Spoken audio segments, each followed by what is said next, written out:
So now we want to talk about using the chain rule in this context, and it's a little bit different from how you might be thinking about the chain rule, because you might be thinking, well, we've already used the chain rule several times while taking these partial derivatives, and we have. But typically when we talk about the chain rule in this context, we mean it a little bit differently with multivariable functions. So suppose that, so let's just say let f of xy equals z. Okay, as we would. And now we're going to let x of t, or rather, I guess we would say we let x be equal to some function g of t, and y be equal to some function h of t. So x and y are both functions of t. Okay, so we saw this kind of idea a little bit with the vector functions, right? So same idea here. So ultimately, there's only actually one independent variable here, right? And that's t. And x and y are both functions of t. Okay. So in this case, if we want to take the derivative of z with respect to our one variable, which is t, okay, then the derivative of z with respect to t, and this is just an ordinary derivative, not a partial derivative, because there's only one variable, which is t, okay, is going to be equal to the partial derivative of z of x with respect to x. Okay, so this is a partial derivative because z is still a function of x and y. X and y are functions of t. So times dx dt. Okay, so this is an ordinary derivative. The distinction doesn't really matter too much, but it's important to keep them straight. So we're multiplying the partial derivative of z with respect to x times the derivative of x with respect to t. So if you remember from the chain rule, the reason we use Leibniz notation is because it's like the dx's are canceling out. Even though one is partial, one is ordinary, that part doesn't matter. They still have the same physical meaning here. It's like these cancel out and we get dz dt. Okay, and then we're going to add it to the partial of z partial y times dy dt. Okay. So we'll look at an example here. I'm skipping a lot of the proofs for this stuff in this course, as you might have noticed, just because when we get to multiple dimensions, the proofs themselves get a lot more complicated, and there's some stuff we're skipping over that are needed in the proofs. So, that kind of prevents us from doing it anyway. So let's do this example, which has kind of messy derivatives, just to get some more practice with that as well. So let's say we have z, which is a function of x and y, which is the square root of x squared minus y squared. And then we have x of t being equal to e to the 2t, and y of t being equal to e to the negative t. Okay. So the ordinary derivative of z with respect to t then is equal to the partial z partial x times dx dt plus partial z partial y times dy dt. Okay, so these are the four quantities that we ultimately need here. So we'll just go ahead and calculate all of these. So partial z partial x, so the derivative of this one, we'd have 1 over the 2 times the square root of x squared minus y squared times 2x, because of the chain rule. So I'll just go ahead and throw that up top. And actually, I'll just put an x up top because the 2's will cancel out. Right, so we'll have this here. And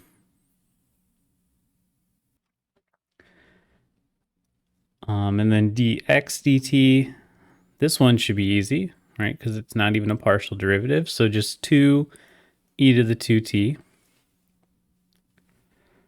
partial of z with respect to y. Okay, so this will be 1 over 2 times the square root of x squared minus y squared times negative 2y. So again, I'll just go ahead and replace these. So this will be negative y on top. And then dy dt, okay, which will be negative e to the negative t. Okay. So now we have all of the quantities that we need here. So we can go ahead and put them into our equation here. So dz dt then would be equal to 2x e to the 2t over the square root of x squared minus y squared plus y e to the negative t over, you know what, we can just put this whole thing actually over this because these have the same denominator, right? So we just go ahead and multiply them, add them together, and this is what we end up with here. Now, this is a little bit messy because we have t's and x's and y's in it. It's often, because we're looking at this, just in terms of t, it's often preferable to eliminate the x's and the y's and just put t in there, which we can do because of these relations defined up here, right? We know x is equal to e to the 2t, y is equal to e to the negative t. So we can just go ahead and sub those in. Okay, so this is 2 times e to the 2t times e to the 2t plus e to the negative t times e to the negative t. All right, just make sure I got those right. E to the negative t, e to the 2t, yep. Okay. And then this is the square root of e to the 2t squared minus e to the negative t squared. Okay. So you can simplify that a little bit if you want to. Here we would add the exponent, so we'd have 2e to the 4t plus e to the negative 2t over e to the 4t, no, just 4t, because we're multiplying the exponents, minus e to the negative 2t.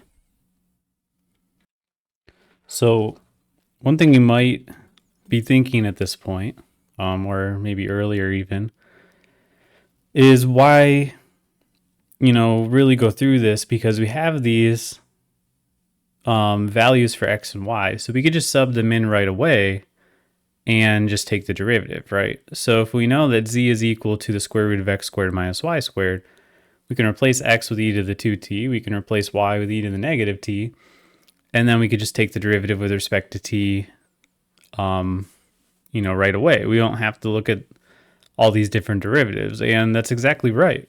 We can do that. So there's essentially just two different ways to do this here. So let's look at an alternate approach here. Okay. So if z is equal to f of xy is equal to the square root of x squared minus y squared, this means it's equal to the square root of e to the 2t squared, so e to the 4t, minus e to the negative t squared, so e to the negative 2t. So we can just take the derivative with respect to t here. So we get 1 over 2 times the square root of all this stuff on the inside. Okay, and then we multiply by the derivative of the inside, so 4e to the 4t plus 2e to the negative 2t. Okay. We get a 2 canceling out from each term, and we're left with 2e to the 4t plus e to the negative 2t all over the square root of e to the 4t minus e to the negative 2t. Okay. So exact same thing that we ended up with here. So basically there's two different ways we can approach these. We can either make that substitution right away and then just take the derivative that way, or we can go through the steps with the chain rule. So really this just confirms that they're the same thing, right? Without having to go through the long proof that I mentioned that we skipped over. This shows us that, at least in this case, that they are the same thing. And it gives us two ways to do it. So, as is often the case, why do we have two ways to do it? Well, maybe one way will be easier than another in different cases, right?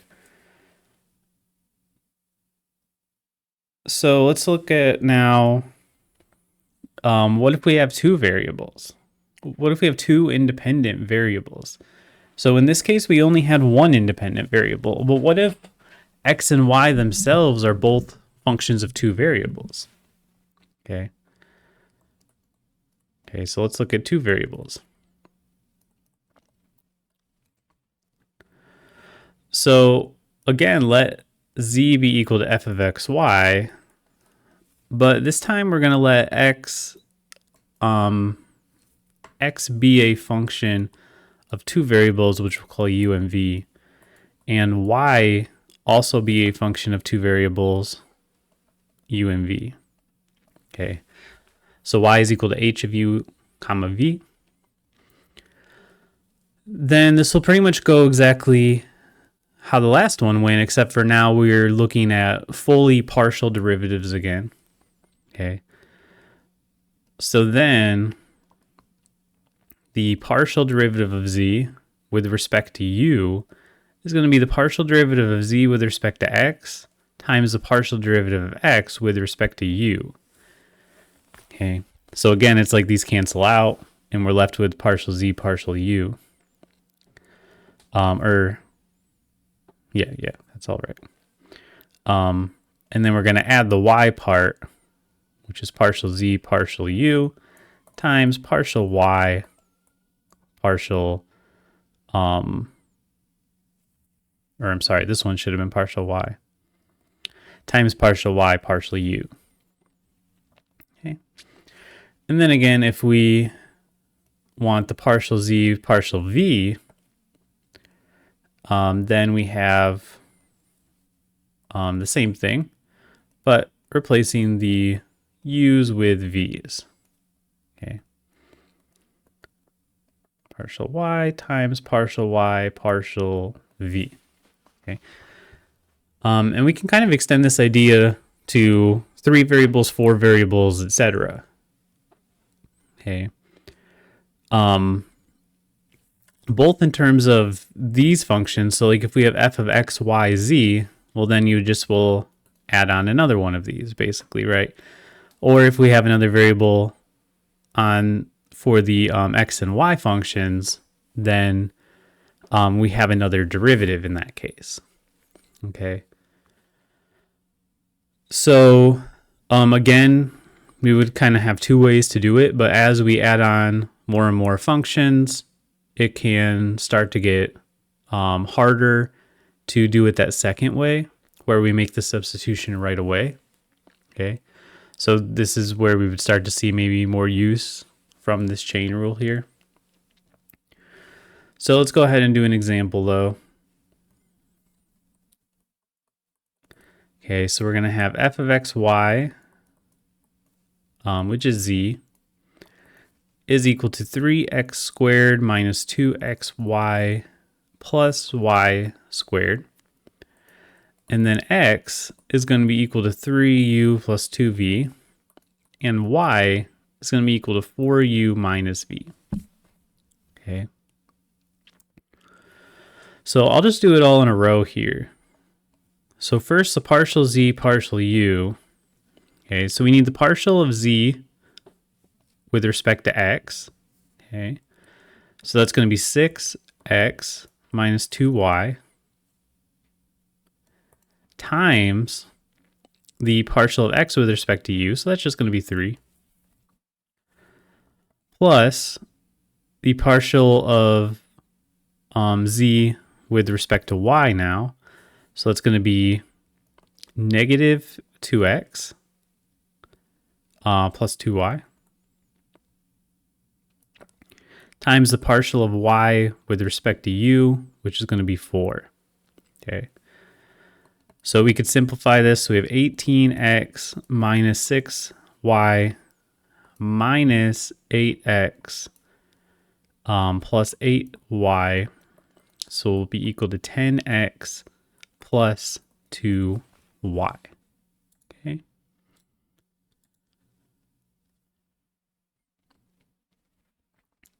So now if we do the same thing, but with respect to v, oh, and we could, before we do that, we can go ahead and sub these in, right? So we know that x is 3u plus 2v and y is 4u minus v. So I would say this is more of an optional step, but probably one that you would want to do, because ultimately our variables are u and v. Like those would be the points that we're getting. So we're going to want things in terms of u and v if possible. Okay. So it's going to be 30u plus 20v plus 8u minus 2v. So we're going to have, what's that, 38u plus 18v. Okay. So in this context, we would get u and v points, right? Not x and y points. So it would be good to have our partial derivative ultimately in terms of just u and v.